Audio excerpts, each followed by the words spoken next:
Hello and welcome to the tutorial many of you have been waiting for, and that is drifting with a 900-degree wheel in GTA 5. Unfortunately, this tutorial is intended for PC users only. Drifting with a 900-degree wheel on console is not possible, as it involves editing the handling lines and using custom scripts. So I'm sorry console users, you cannot use this. So in this tutorial we will go through all the mods you will need for Singleplayer and FiveM to make drifting possible. And before we start, do not use these mods in GTA Online. You will get banned. With that out of the way, let's begin. Alright, so these are the mods you're gonna need. You're gonna need manual transmission, inverse power, true realistic driving, stop power cutting, real-time handling editor or drive modes, VStancer and OpenIV. Let's begin with the wheel force feedback settings. In your force feedback settings, make sure the wheel has as little resistance as possible. This will help the car self-steer when drifting. These are the settings from my Logitech Driving Force Pro. Alright, before we go into GTA 5, there's some stuff in the car's data I recommend you change. In this tutorial I'm using Y97Y's Nissan S15, but what I'm about to explain applies to any car. In OpenIV, head to this location. Edit the handling.meta. Normally drift cars do not have ABS. ABS is disabled to help with drifting. So to disable ABS, head to STR model flags and change the value to 440,000. After that you can save the file. Now go into vehicles.meta. The main change that has to be made here is in cover bound offsets. So Rockstar implemented certain characteristics to make cars perform in a certain way, which is great for normal gameplay but can make drifting quite unpredictable. During my testing I found these values to be best suited for drifting.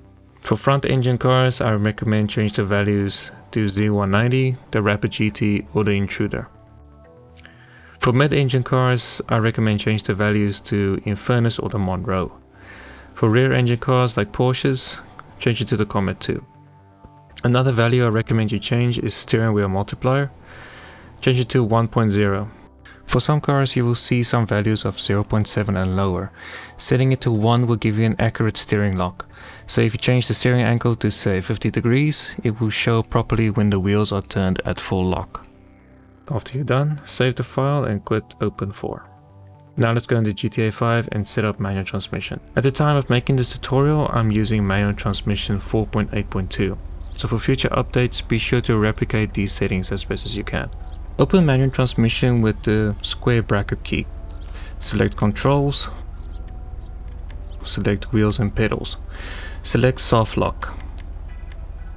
Check that physical degrees and car soft lock is on 900. If your wheel can go 1080 degrees, then go for it. Scroll up to steering multiplier. Set the value to 1.15 for slow wheels, like my Driving Force Pro and the Driving Force GT. Set the value to 1.05 for G25, G27, G29, G920, etc. Set the value to 0.95 for direct drive wheels. Just note that these are just guesstimates. I don't have any of these wheels to test it. So play around with this value and see what feels best. Now it's time to adjust the force feedback. Obviously make sure it's enabled. Disable scale forces. Set self-aligning torque multiplier to 1.20. Set self-aligning torque limit to 9000. Set self-aligning torque factor to 0.95. Set self-aligning torque gamma to 0.8. Set self-aligning torque cap to 80.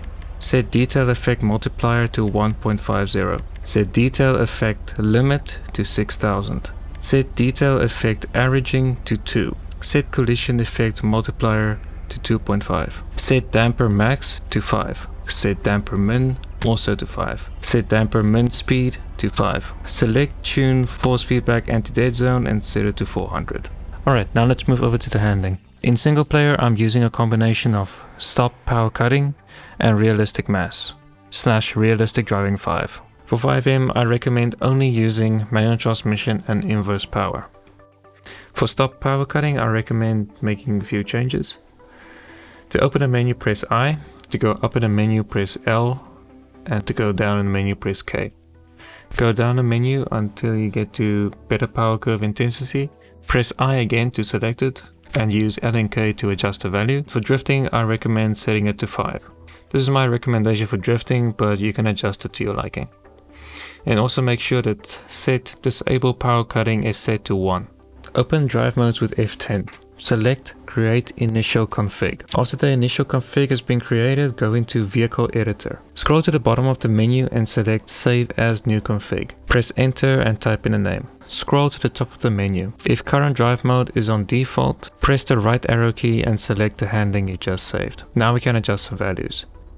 Change F initial drive coefficient to 5. Set F drive bias front to 0. Set F drive inertia to 0.9. Set F initial drive force to 0.365. Set F initial drive max flat val to 192. Set F brake force to 1.6. Set F brake bias front to 0.75. Set F handbrake force to 1.7. Set F steering lock to 50. Set F traction curve min to 1.05. Set F traction curve max to 1.57. Set low speed traction loss mult to 0. Set F traction bias front to 0.482. Set F suspension force to 3.35. Set F suspension comp damp to 2.6. Set F suspension rebound damp to 2.85.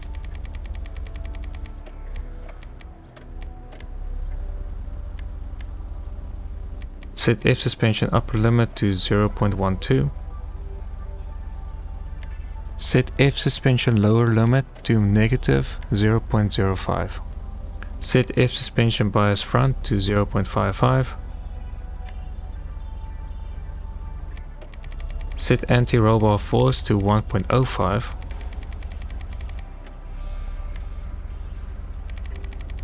Set anti-roll bar bias front to 0.5. And set F roll center height front and rear to 0.14.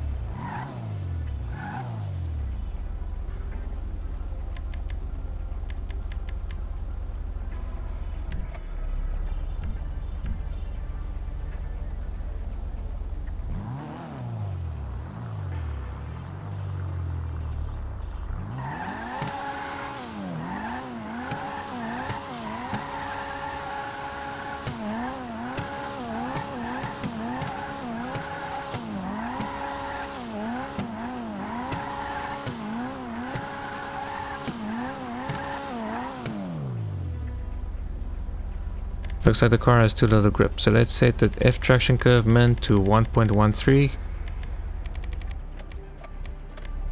and F traction curve max to 1.59. After you're done with the handling, save the config and then close drive modes and give the handling a test.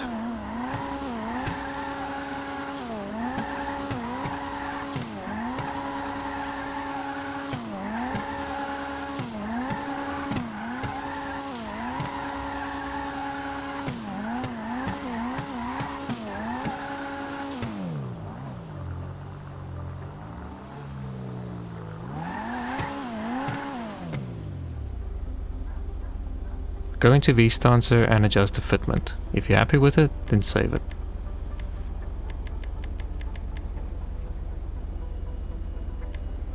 Now let's move on to FiveM. I recommend you get your wheels set up in Singleplayer first, then copy the files over to FiveM. To install manual transmission to FiveM, copy only the manual transmission folder and gears.asi over to FiveM application data/plugins. If the file does not exist, then create a new folder and call it plugins. We also need to install inverse power to the same folder, so drag and drop inversepower.asi and inversepower.ini to the plugins folder. Inverse power has to be configured for wheel drifting. Use these settings for inverse power. Save and close the config file and go into FiveM. When in FiveM, look for a server that supports client scripts and has a handling editor. In this case, Overload Drift Evolution will work just fine. Once in the server, get yourself a car, press F7 to edit the handling. The same principle that we used in Singleplayer can be used here. So change the handling and get sideways. And that concludes this tutorial. I hope you found this useful. Until next time, happy drifting.